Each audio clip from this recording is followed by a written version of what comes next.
자, 오늘은 제 8주차 히브리스 강의 제가 제목을 그리스도의 비하라는 것으로 선택했습니다. 시대마다 사람들의 관심사항이 있어요. 오늘 히브리스를 듣는 독자들의 관심은 과연 저들이 말하는 예수님과 예수님의 제자들이 말하는 예수 그리스도가 우리가 숭배하는 천사보다 더 뛰어난 존재인가 아닌가에 대한 관심이 지대했어요. 지금 우리 관심은 뭘까요? 아마 경북 의성에서 올라온 5 자매의 컬링이 아닐까 싶은데요. 그 관심이 있죠. 성분은 이따가 합시다. 물론 그건 본능적인 것 같아요. 그런데요, 우리 그리스도인이잖아요. 적어도 그리스도인이라면 컬링보다 앞서서 더 지대한 관심을 기울여야 될 것이 있어요. 그게 성경이에요. 성경보다 더 관심이 있다 그러면 우상숭배자예요, 솔직히요. 성경보다 더 재미나는 것이 내 인생에 있다, 내가 더 즐기는 것이 있다, 그건 솔직히 우상숭배예요. 다른 거 없어요. 저한테 주님이 지금 오셔가지고, Hey, Mr. Choi, do you love me? Yes. 예, 정말 사랑하죠. 넌 정말 성경을 사랑하니? 그렇게 묻는다면 저는 이렇게 대답하고 싶어요, 솔직히. 저는 성경 없이는 한순간도 살 수 없습니다. 저는 그래요. 전 이것 없이는 한순간도 살 수 없어요. 이것 없이는. 이게 여러분 눈에는 그냥 세상 책처럼 보이죠. 아무것도 아니죠. 오늘 아침에도 요한복음을 8장에서 16장까지 쫙 읽었어요. 매일 아침에 읽는 거지만 또 깊이 읽는 거지만 여러분은 어떤가요? 저와 같지 않는가요? 이걸 제 영 속에 집어 넣을 때 어떤 생각이 들까요? 아무 생각이 없어요. 오직 머릿속에 하나님의 평화, 하나님의 사랑, 하나님의 은혜, 그것입니다. 무름지기 그리스도인이라면, 여러분들이 정말로 그리스도인이라면, 정말로 예수 그리스도를 사랑하시는 사람이라면 언제든지 이것으로 돌아가야 됩니다. 이것에서 출발하고 이것에서 돌아가야 됩니다. 여러분이 자녀들을 그런 사람으로 키워야 됩니다. 여러분이 자녀가 학교 갔다 오고 물론 맡겨진 공부도 해야 되고 학생으로서 본분을 다하는 사람을 키워야 되지만, 여러분이 자녀가 하루 중에 이것 손에 만지지 않는 자녀가 있다면 따끔하게 매를 들어서 혼쭐을 내야 됩니다. 따끔하게. 너는 정말 네가 사랑해야 될 것을 사랑하지 않고 엉뚱한 것을 사랑하는구나 하고 슬퍼하며 자녀를 훈계해야 진짜 참된 부모가 될 것입니다. 그렇게 키워놓지 않고 아버지 우리 자식을 불쌍히 주세요 하면 도둑놈입니다. 그 사기꾼입니다. 그렇게 키워놓지 않고서요. 그렇게 만약 요구하신다면 여러분 같으면 어때요? 만약에 어떤 회사원이 취직을 시켰는데 한 개도 일하지 않고 월급 달라고 하는 사람과 뭐가 다릅니까, 여러분이? 여러분이 그렇게 살지 않으면서 하나님께 복을 달라고 한다면 그건 넌센스죠. 여러분, 예수님을 사랑하십니까? 여러분, 정말 성경을 사랑하십니까? 그렇지 않으면 여러분은 가짜입니다. 명백히 선포합니다. 중간은 없습니다. 하나님은 박쥐 같은 인생을 싫어합니다. 미워합니다. 여러분들이 정말로 주님을 사랑하는 사람이라면 하나님 말씀을 매일같이 먹어야 됩니다. 컬링보다 성경을 더 사랑합시다. 실로 우리 인생들을 하나님 앞에 내어놓고 따져보면 하나님 앞에 자랑할 것이 하나도 없는 존재들입니다. 죄악 중에서 출생하여. 이 말을 조선시대로 거슬러 올라가 볼까요? 노예 부모 밑에 태어났어. 자기 잘못인가요? 태어날 때 노예로 태어났어요. 종으로 태어났어요. 우리가 태어날 때 모든 인간이 어떻게 해요? 원죄를 아는 죄의 노예로 태어났어. 노예로 살다가 노예로 생을 마감할 수밖에 없었던 우리의 인생들이었습니다. 그래서 제가 제 원고에다가 슬픈 이야기라고 소제목을 붙였어요. 죄악 중에 출생하여 죄악된 삶을 사다가 인생이라는 각자에게 주어진 시간, 하나님이 다 시간표대로 우리를 살게 하실 거예요. 주어졌어요. 저도 한 20, 30년 시간이 안 남았어요. 저는 정말 하나님 만날 그 순간이 설레요. 솔직히 말씀드렸어요. 왜? 그 순간 내가 평생 동안 하나님을 연구하고 믿고 목회자로서 하나님을 증거하고 설교하는 삶을 살한 그 하나님이 정말 죽었을 때 딱 하나님 만날 그 순간 정말 내가 믿었던 하나님이 그대로인가? 정말 그대로라면 나는 컬링 금메달 땄을 때의 환호보다도 더 큰 환호를 지를 거예요. 이야! 내가 믿는 하나님 바로 그분이었구나. 진짜였구나.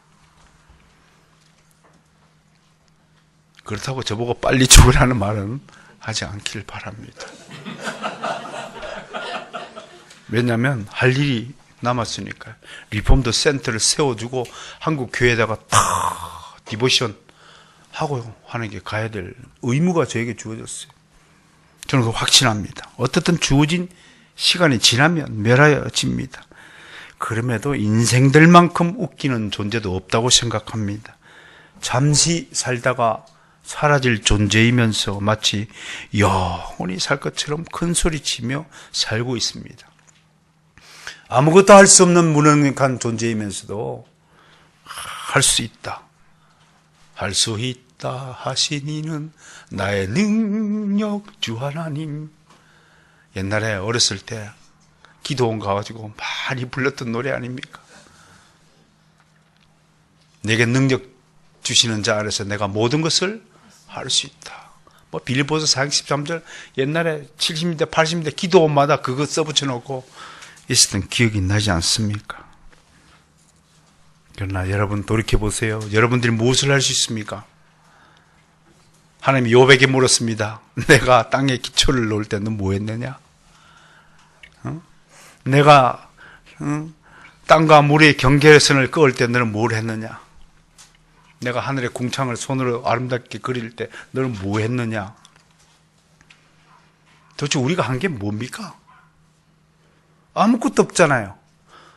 혹시 여기 이 중에 여러분 중에 나는 몇 년 몇 월 며칠 서울에서 태어날 거야 스스로 결심하고 계획표를 가지고 태어난 존재가 있습니까? 그러신 분이 계신가요?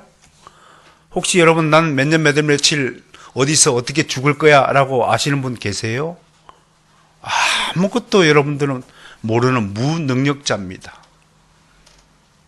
피조물이 어떻게 창조주의 의중을 알고 만들어진 존재가 만든 존재의 가치를 어떻게 인정할 수 있겠습니까? 근접도 못하죠. 그러면서도 영원한 세계, 이상적인 세계를 건설할 수 있는 것처럼 가천 재주를 부리고 호기를 뽐냅니다. 하나님에 비하면 조족지혈에 불과하지 않습니까? 바로 우리가.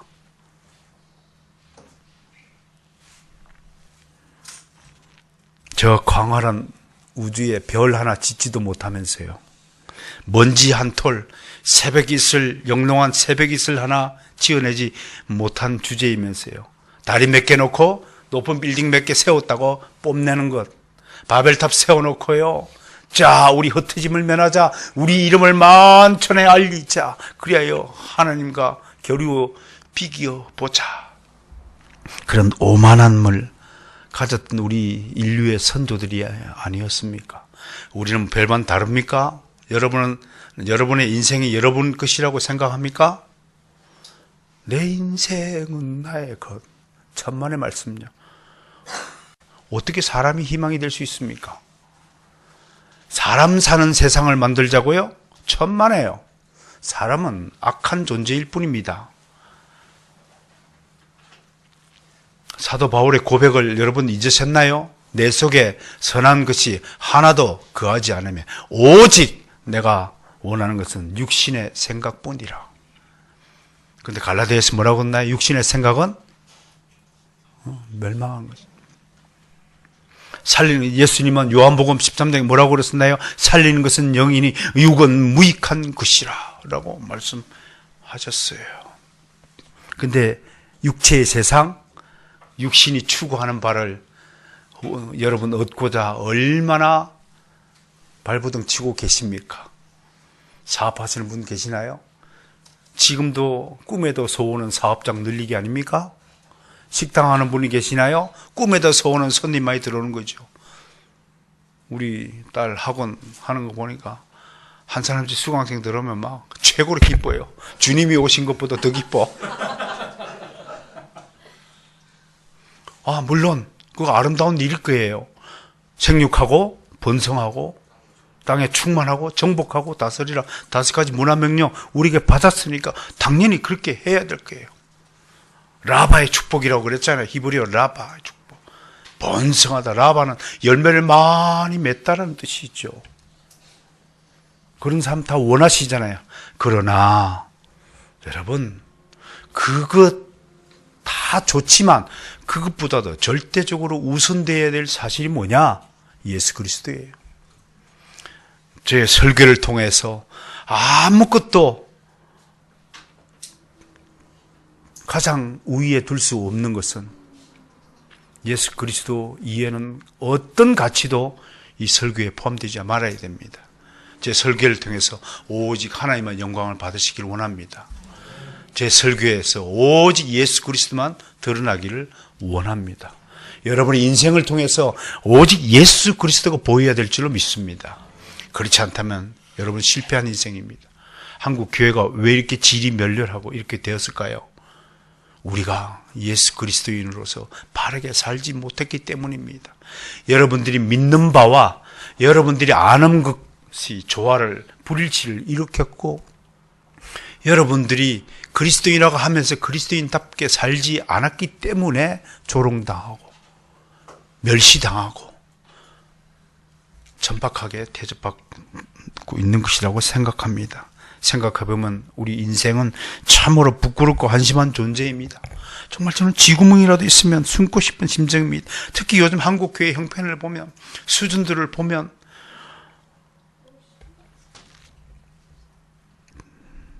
질책을 따갑게 받아들여야 될 것이라고 생각을 합니다. 만약에 우리 주변에요 보통 수준에서 모자란 한 사람이 있다고 옆에 있다고 생각해 보십시다. 정말 진심으로 이 모자라는 사람을 사랑할 수 있는 인간들이 얼마나 될까 한번 생각해 보세요. 학교에서 좀 모자란 친구가 있었더니 엄마가 잘난 아들을 둔 엄마가 그 친구하고 얘기를 하려고 하니까 손가락 탁 때리면서 바보가 그 친구 맺지 마. 이것이 세상의 가르침입니다. 만약 예수님이 그 아이를 봤다면 어떻게 행동했겠습니까? 예수님은 가던 발걸음 멈추고 내가 진실로 너를 사랑한다고 안아주셨을 것입니다. 왜 예수님이 하시는 일과 우리가 하신 일이 이렇게 다를까요? 이게 다르다면 곤란하지 않나요? 우리가 적어도 예수님처럼 살아야 되잖아요. 빌립 얀시란 작가는 우리 보고 작은 예수라고 그랬어요. 너 작은 예수가 되라.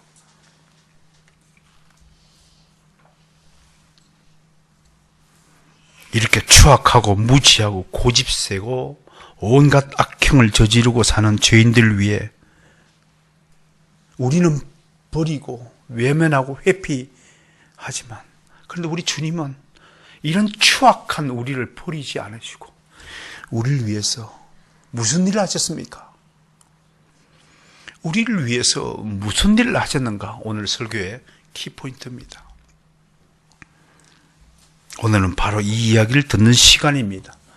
이 이야기는 히브리서 2장 5절에서 16절 안에 담겨 있는데 분량상 2주에 걸쳐서 제가 나누어 살펴보도록 하겠습니다. 오늘 먼저 5절에서 9절까지 내용에 대해서 알아보겠습니다. 앞에서 우리는 천사에 대한 그리스도의 우월성을 알아보았습니다. 확실히 그리스도와 천사는 비교 대상이 되지 못합니다. 그런데 오늘 본문에서 기자는 갑자기 그리스도가 잠깐 동안 천사보다 못하게 되셨다고 하여서 우리를 매우 당혹스럽게 만듭니다. 하나님이 천사보다 못하게 되셨다고요? 무슨 이유 때문일까요? 이것을 신학적으로 그리스도의 성육신이라고 말하고요. 다시 말해서 하나님이 사람의 신분으로 낮추어져서 천사들보다 못한 열등한 존재가 되었다고 하는 것입니다. 또 다른 용어로 신학적으로 이것을 비하라고 합니다. humility라고 하는데요. 한자대로 그대로 가면 비천한 존재가 되었다는 뜻입니다. 한마디로 주인집 아들이 갑자기 노예가 종이 되었다. 신분이 격화되었다 하는 뜻입니다.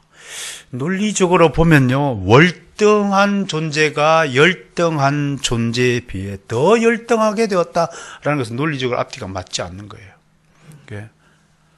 세상 철학적 논리적으로 하나님의 존재와 하나님의 일을 이해하고자 하는 자는 절대로 신학적인 용어를 이해할 수 없습니다. 왜? 신학은 인간 이성의 탐구 대상이 아니기 때문입니다. 물론 이성의 탐구 대상도 포함됩니다. 그러나 이성 위에 하나님의 영성이 주어져야 신학이 보여지기 때문인 것입니다. 그러므로 여러분 성경을 읽고 공부할 때 여러분들이 이성적 능력만 사용하면 성경에 기록된 하나님의 말씀의 뜻이 해석되지 않습니다. 철저하게 성령께 의존하는 여러분들이 되시기를 주의 이름으로 축원합니다.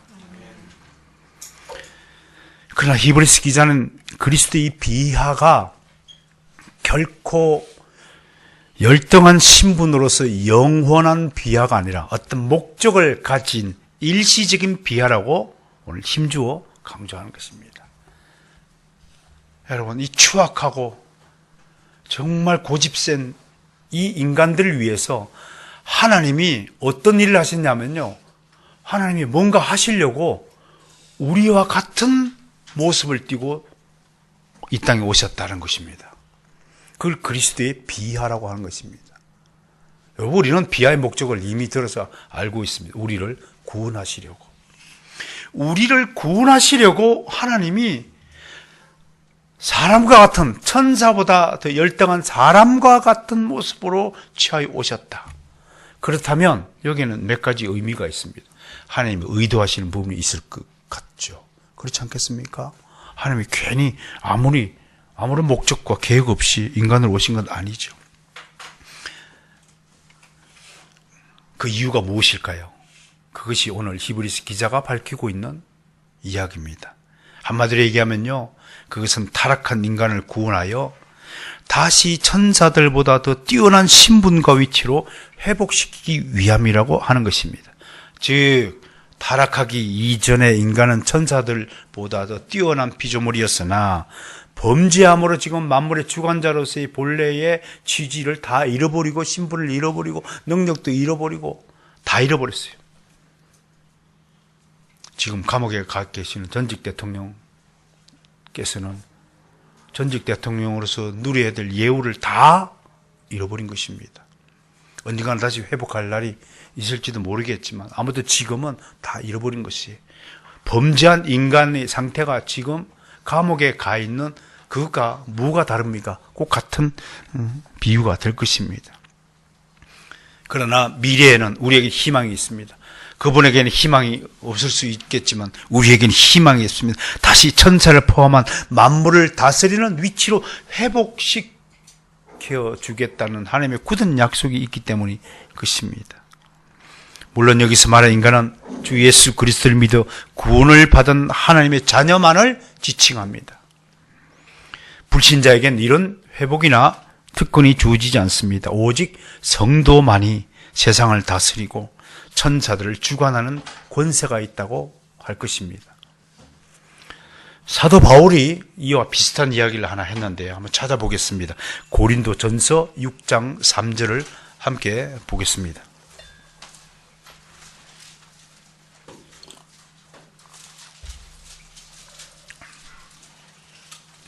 앞으로요, 우리 하나님의 자녀인 성도가 어떤 위치 역할을 할 것인지에 대해서 고린도전서 6장 3절이 이렇게 말하고 있어요. 함께 읽을까요? 세상을 판단할 것을 너희가 알지 못하는 세상도 너희에게 판단을 받겠거든 지극히 작은 일 판단하기를 감당하지 못하겠는 우리가 천사를 판단할 것을 너희가 알지 못하느냐 그러하거든 하물며 세상의 일이요. 앞으로 우리의 신분, 우리의 권리가 뭐라고요? 세상을 판단하는 위치에 있다. 오히려 천사들도 우리의 판단의 대상이 된다라고 우리 미래의 상황을 사도 바울이 미리 예고해 두었습니다. 그러므로 오늘 이제 본문 5절을 다시 보겠습니다. 오늘 히브리서 본문 5절을 다시 한번 읽습니다. 시작. 하나님이 우리가 말하는 바 장차올 세상을 천사들에게 복종하게 하심이 아니니라. 이게 무슨 말이에요? 우리가 천사한테 복종하려고 우리를 구원하신 것이 아니라 우리를 구원하신 목적은 천사들을 우리에게 복종하게 하기 위함이다 라고 변정하고 있는 것입니다. 논리적으로 세상을 누가 다스리냐 하는 것인데 이는 누가 천사들보다 더 우위에 있는 존재인가를 밝히는 것이죠. 그것은 바로 주 예수 그리스도와 하나님의 자녀들입니다. 천사 그러면 영물이죠. 영적 존재이니까 눈으로 안 보이지만 아무튼 하나님은 성경을 통해서 지금도 천사들을 보내서 우리 성도들의 안위를 지켜주고 계신다고 하셨습니다. 얼마 전에 토요 강좌를 통해서 천사의 지위와 역할에 대해서 제가 특강을 한번 한 적이 있는데요.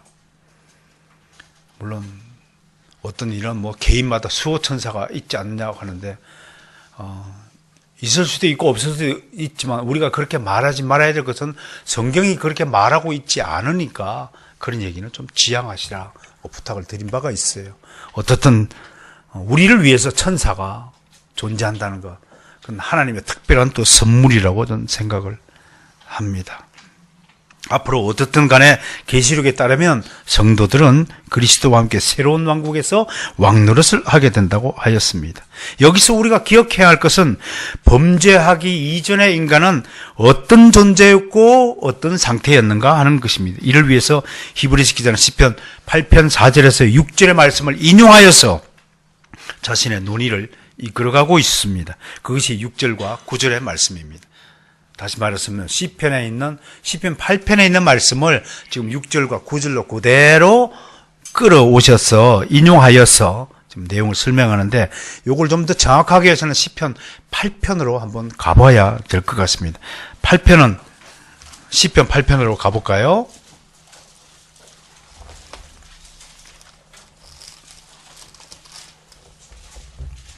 아주 이 8편을 가지고 유명한 노래가 하나 있죠? 혹시 기억나나요? 여호와 우리 주여 주의 이름이 어찌 그리 아름다운지요. 이런 아름다운 찬송이 있어서 시편 8편이 더욱더 유명해지지 않았습니까? 우선 5절과 6절을 한번 읽어볼까요? 시작. 그를 하나님보다 조금 못하게 하시고 영화와 존귀로 관을 씌우셨나이다. 주의 손으로 만드신 것을 다스리게 하시고 만물을 그의 발 아래 두셨으니. 여기까지만 좀 보겠습니다. 하나님보다 조금 못하게 하시고 영화와 존귀로 관을 씌우셨나이다. 그리고 주의 손으로 만든 것을 다스리게 하시고 만물을 그의 발 아래 두셨으니 하였습니다. 즉 인간은요, 인간의 범죄하기 이전에 하나님이 우리에게 영광과 존귀의 관을 씌운 존재다. 인간을 보면 영광과 존귀의 관을 씌웠다는 것은 무슨 뜻입니까? 범죄하기 이전에, 타락하기 이전에는 인간을 보면 하나님이구나, 그걸 볼 수 있도록 만들어 준 존재가 이거란 말입니다. 예수님이 우리와 똑같은 모양으로 오셨잖아요. 그러니까 우리 인간의 모습이 피조물 중에 하나님을 가장 닮은 모습이 누구입니까? 우리 인간이에요. 하나님이 인간으로 오신다면 바로 이런 모습이에요. 그래서 예수님은 유대인들에게 당당하게 이렇게 말씀했어요. 나를 본 자는 곧 나를 보내신 이를 본 것이라 라고 말씀했어요. 그만큼 인간은요, 굉장한 존재입니다. 우리가 곧 하나님의 형상, 얼굴을 가지고 있다고 봐도 무방합니다. 그리고 존귀가 뭡니까? 모든 피조물, 모든 만물 중에서 가장 존중받는 존재, 가장 귀한 존재. 그리고 예수님은 천하보다 한 영혼이 더 귀하다. 왜? 우리에게는 하나님의 영광과 존귀가 서려있는 존재이기 때문에 그렇습니다. 이게 우리 존재입니다. 이게 원래 죄담이라는 존재입니다. 얼마나 멋있게 생겼습니까? 얼마나 하나님의 영화가 드러납니까? 나만 그런가요? 여러분도 그렇습니다. 그게 우리 존재였다고 시편 기자가 그렇게 증언하고 있지 않습니까? 그리고 천사들도 인간의 통치 아래 두었다는 것입니다. 그런데 이 위대한 인간이 하나님의 명령을 거역하고 반역의 길을 자처하며 걸었습니다. 자기 스스로 선택하였습니다.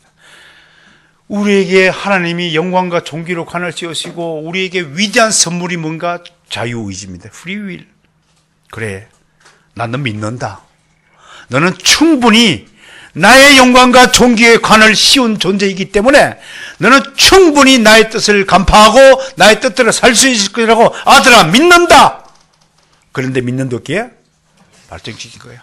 그렇게 믿었던 아들이 엉뚱한 여자를 데리고 와서 엄마, 아버지, 이 여자가 아니면 목숨을 바꾸겠습니다 하는 등 불신자 여자애를 데리고 와고 결혼시키고 해달라고 한다면 완전히 믿는 도끼에 발등을 찍히는 것이죠. 그러니까 하나님이 어떻게 했어요? 우리 같으면 난리 그냥 자식 이기는 부모 없다. 그 유교주의입니다. 성경주의는 자식을 절대로 이겨야 한다. 그 성경주의입니다. 여러분, 유교주의를 버리라고 한국 교회를 내가 갈 때마다 시어머니와 며느리 사례를 들면서 과감하게 질책하고 있지 않습니까? 우리는 성경주의자지 유교주의자가 아닙니다. 불행하게도 한국에 들은 기독교가 유교적 기독교로 변질되고 말았습니다. 우리뿐만 아니라 전 역사에 걸쳐서 이런 일들이 비일비재했습니다. 중국으로 들어간 기독교가 경교화되었습니다. 인디언 사회로 들어간 기독교가 몰몬교화되었습니다. 우리 한국의 기독교를 정말 성경적 기독교라고 말할 수 있는 사람이 있습니까? 대한민국 사람은 5,000년 동안 유교주의자입니다. 머리부터 발끝까지 생각, 구석구석, 심장 모든 부분들이 다 유교적 심장이요, 유교적 폐요, 유교적 발이요, 유교적 얼굴입니다. 유교적 생각입니다. 무섭습니다. 그럼에도 괜찮겠지 하는 안일함이 다들 있습니다. 그것은 무슨 신앙이라고요? 그래도 신앙입니다. 말어도 이어도 밑에 그래도가 있습니다. 여러분들 눈에는 안 보이죠? 이어도 말어도 밑에 가봐요. 그래도 점이 있을 겁니다. 분명히. 아무리 하나님께서 설교하고 하나님이 가르치고 이렇게 살아라, 쉐마, 쏴마, 돌아와라, 들어라, 순종하라, 제발 주님의 가르침대로 살아라, 그래도 자식만은 이길 수 없다면서 포기합니다. 하나님은 어떻게 하시요? 믿는 아담이 발등을 찍었어요. 여러분 같으면 우리는 아담이 하자는 대로 끌려갔을 겁니다. 그게 육신의 부모의 한계죠. 어떻게 할 수 없고 자식 버리면 어떻게 해요? 벌벌벌벌 떠는 것이 우리의 모습입니다. 어떻게 했어요? 하나님은 딱 끊었어요. Get out of here. 에덴 동산에서 나가 이놈아. 넌 내 자식 아니야. 그 관계를 딱 끊어버렸어요. 그게 하나님의 방식입니다. 그게 하나님대로 자식을 바로 세기 위한 자식을 살리는 유일한 방식입니다. 이 방식 위에 자식을 다시 되돌려 놓고 살릴 수 있는 방식은 아직도 소개된 바가 없습니다.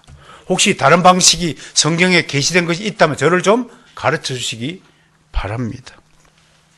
어떻게 그래요? 매몰차게 해요. 어떻게 그래요? 그게 유교주의입니다.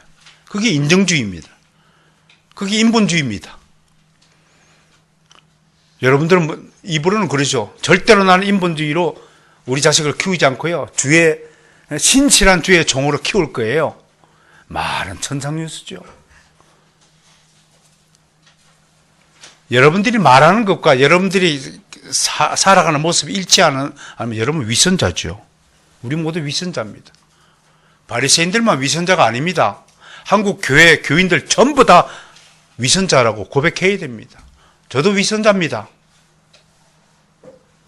저에게도 이중적인 잣대가 있습니다. 나한테 유리한 것은 탁 챙기고 나한테 불리한 것은 딱 피하고 멀리 해버리는 철저한 위선자죠. 아니라고 하는 사람 있으면 아마 내일 아침에 하나님이 바로 데려가실 겁니다. 왜? 다 이루었으니까요. 주님께서 십자가에서 마지막에 하신 말이 뭐예요? 다 이루면 다 끝나는 거예요, 인생.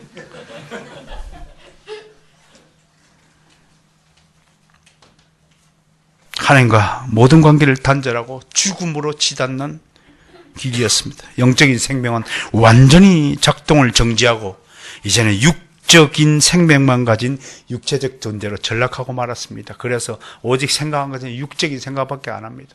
배고프다, 졸립다, 피곤하다, 뭐가 재미난 게 없을까, 이것만 생각하는 거예요. 이런 존재가 된 것이, 만약에 여러분 가운데 이런 존재가 있다면 그런 철저하게 아직도 거듭나지 못한 마귀의 자녀입니다. 언젠가 그를 불쌍히 여기서 하나님이 거듭나게 하실 줄로 믿습니다. 이런 삶, 이런 전락한 삶을 우리 하이델베르그 신앙 고백서를 요리문답을 만드는 선조들은 한마디로 이것을 비참이라고 정의 내렸습니다. 미저리. 우리의 예수 믿기 이전의 상태가 이런 상태였다는 것입니다. 하나님은 결코 이들을 그냥 방관만 하고 있지 않았습니다. 하나님은 자신의 자녀들이 이 어둠의 세계에서 머물지 못하게 하시고 영원한 생명의 길로 구원하기로 창세전에 영원전에 작정하셨습니다. 이 구원의 작정하심을 삼위일체 하나님이 서로 협의했다 하여서, 따라서 합시다. 구속 언약. 다른 말로 삼위일체 언약. 이렇게 신학적으로 부르는 것입니다. 여러분, 그 신학이 나하고 관계가 없는 어려운 문제가 아니라 내 생활에 간접적으로 매우 연관이 있는 실용용어라는 사실을 믿으시길 바랍니다. 특별히 우리 개혁교 성도들은 신학적인 부분에 대해서 매우 관심을 가지고, 관심뿐만 아니라 흥미를 가지고, 또 흥미뿐만 아니라 직접 책을 읽고 공부하는 성도들이 되시기를 주의 이름 축원합니다. 여러분 앞에 서는 재단 목사가 신학 박사잖아요. 그럼 여러분들도 다 신학 박사가 되기를 주의 이름으로 축원합니다. 구속 언약은 바로 하나님이 자신의 독생자를 이 땅에 내려보내시어 인간이 처한 죽음의 문제를 해결시키는 것이었습니다. 그렇다면 독생자를 이 땅에 보내시는 방법이 무엇입니까? 그것은 바로 인간의 몸을 입고 오시어서 인간과 같이 되어 인간의 지은 모든 죄값을 홀로 담당하고 치르신 것이었습니다. 인간으로 오셔서 인간과 같이 되었다는 것은 우리처럼 똑같이 희로애락을 겪었다는 겁니다. 그리고 죄값을 치르기 위해서 하나님이 직접 십자가에서 못 박힘을 당하시기로 작정하셨다. 그게 구속 언약의 핵심입니다. 인도의 썬다싱은 회심 이야기 잘 알죠. 아무리 예수 그리스도를 믿고 싶어도 하나님이 인간으로 오셨다는 성육신 교리, 그리스도의 비하 교리는 믿을 수가 없더라는 겁니다.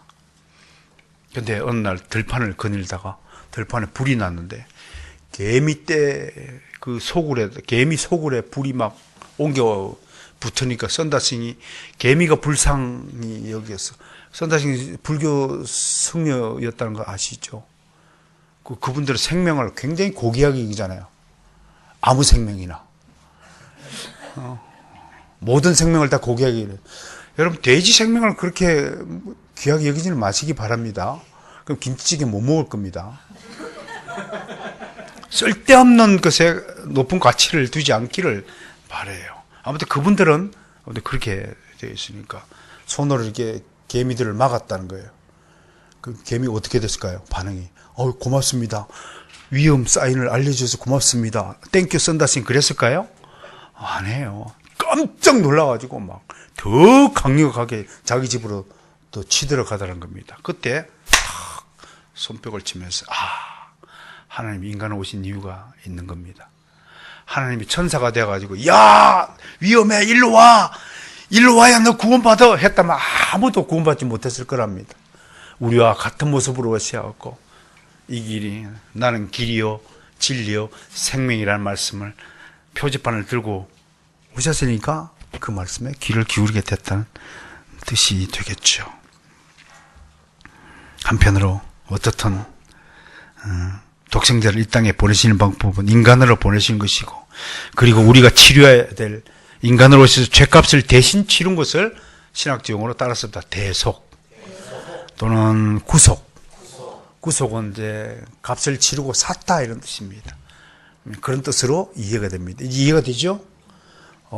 구속 언약 어려운 말이 아니죠. 삼위일체 하나님이 우리 인간을 이렇게 구원하시기로 영원전에 작정하셨다. 서로 약속을 했다. 그런 뜻이니까 너무 신학적 용어를 어렵게 생각하지 않았으면 좋겠습니다. 한편 하나님께서 비천한 신분인 인간의 몸을 입고 이 땅에 오신 것을 다른 말로 비하라고 하고요. 올라가시는 것을 뭐라고 하냐면 따라서 승귀라고 하는 것입니다. 비하는 문자 그대로 비천하게 되다는 뜻이고, 좋은 뜻으로는 자기 자신을 겸손하게 낮춘다는 뜻이지만 부정적으로는 좀 경멸한다 이런 뜻도 있는 것입니다. 그렇다면 이 지구상에서 가장 큰 비하의 주인공이 누구이겠습니까? 그건 바로 예수 그리스도이십니다. 솔직히 이런 일은 아무나 감당하는 것이 아닙니다. 조선시대에 역적으로 몰리면 그 집안의 사람들은 하루아침에 신분이 달라지고 비참한 상태가 되지 않아요. 하나님이 인간이 되셨다는 것은 이런 모든 굴욕과 모욕을 다 스스로 감당하겠다고 자기 선언하신 것이죠. 사도 바울은 빌립보서 2장 5절과 8절에서 그리스도의 비하를 이렇게 신학적으로 풀이했습니다.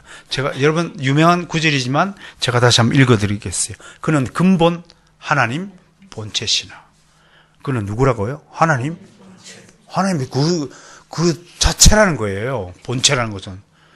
예수 그리스도는 하나님 자체라는 거예요. 제가 갑자기 개가 사는 세상으로 내려갔다 칩시다. 개가 치면 이제 플러스 개가 되었다 치자고요. 상상해 보세요. 개들이 나보고 뭐라고 그럴까요?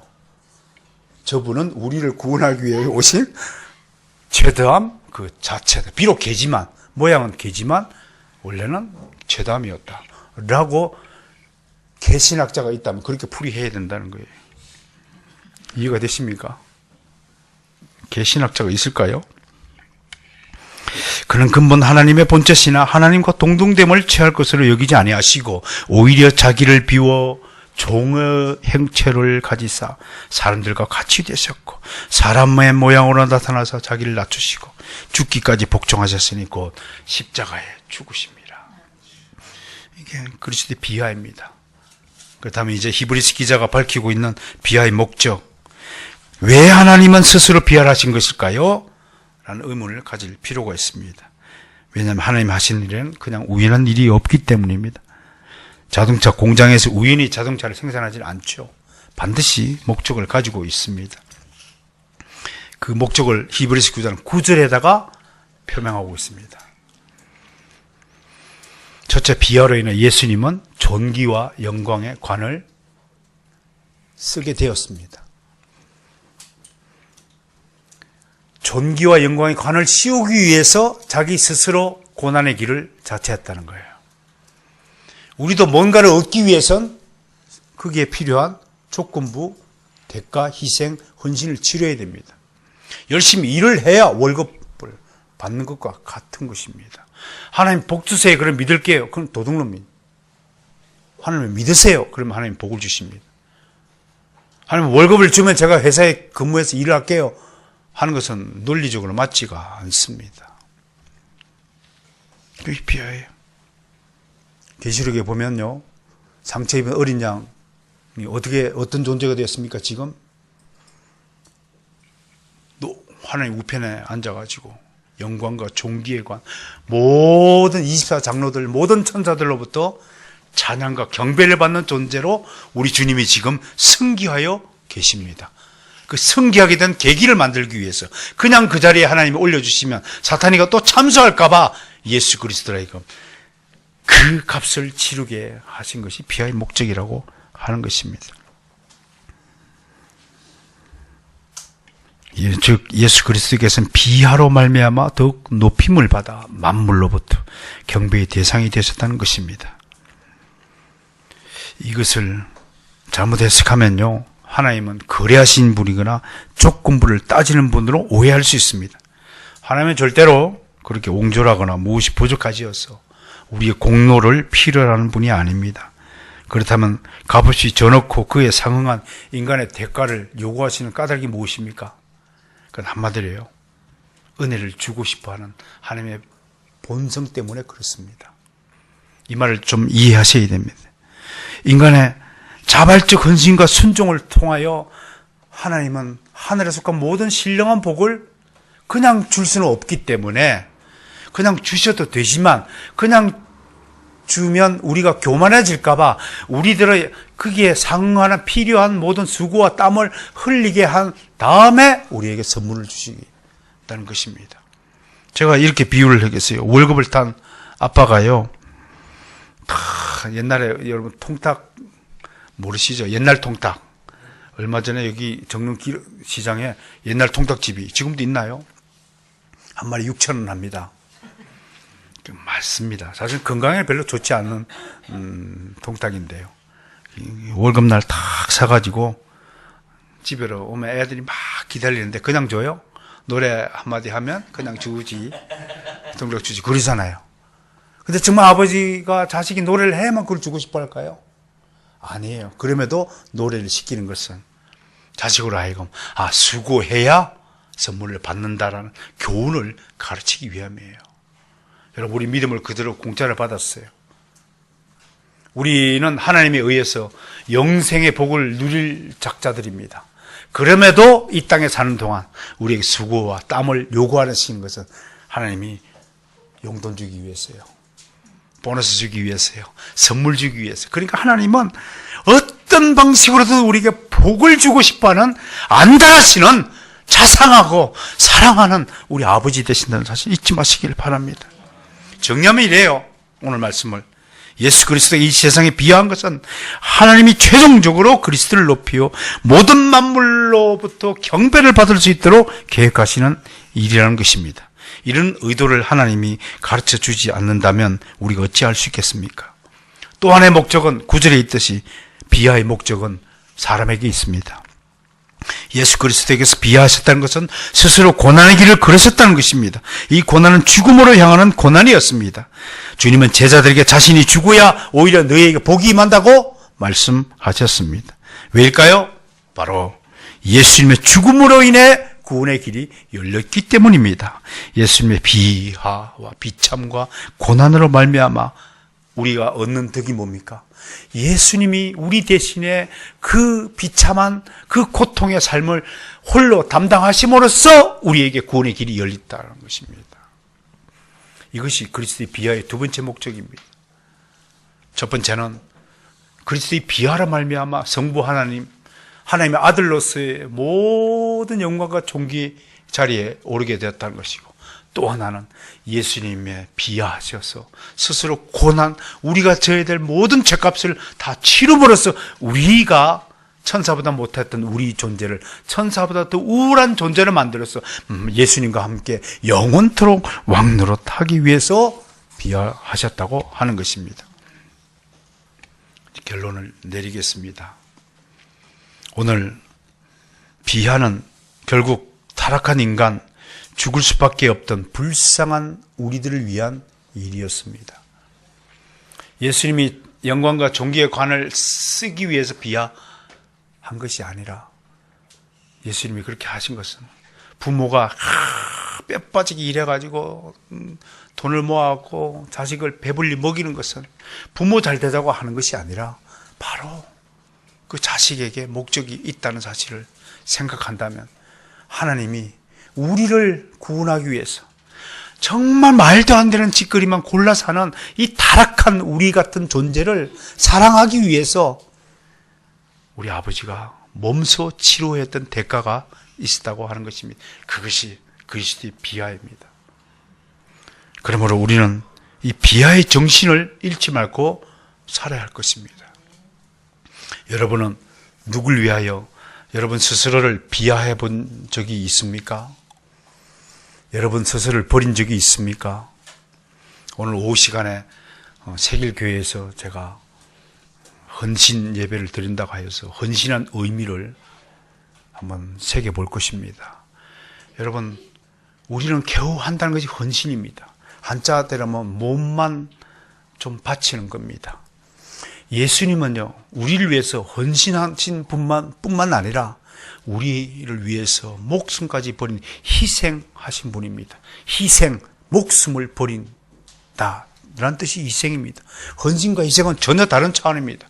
우리는 다른 사람을 위해서 기꺼이 한다는 것이, 헌신하는 사람이라면 매우 훌륭한 인간이 될 것입니다. 그러나 주님은, 우리 하나님은 우리를 위해서 목숨까지 내어 놓으신 분이십니다. 사랑하는 성도 여러분, 우리는 과연 다른 사람을 위해서 목숨을 걸 수 있습니까?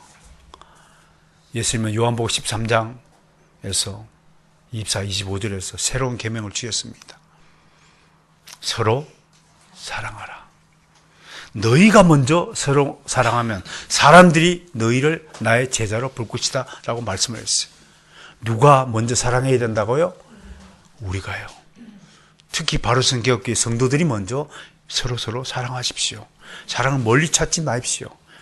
물론 혈육의 가족도 사랑해야 되지만, 하나님의 뜻은, 먼저 사랑해야 될 것은 하나님의 자녀들을 먼저 형제 자매라고 부르고 그들을 먼저 사랑하라고 가르치고 있습니다. 그래야 세상이 우리 보고, 아, 예수쟁이들 맞구나, 그리스도인들 맞구나 라고 인정한다는 것입니다.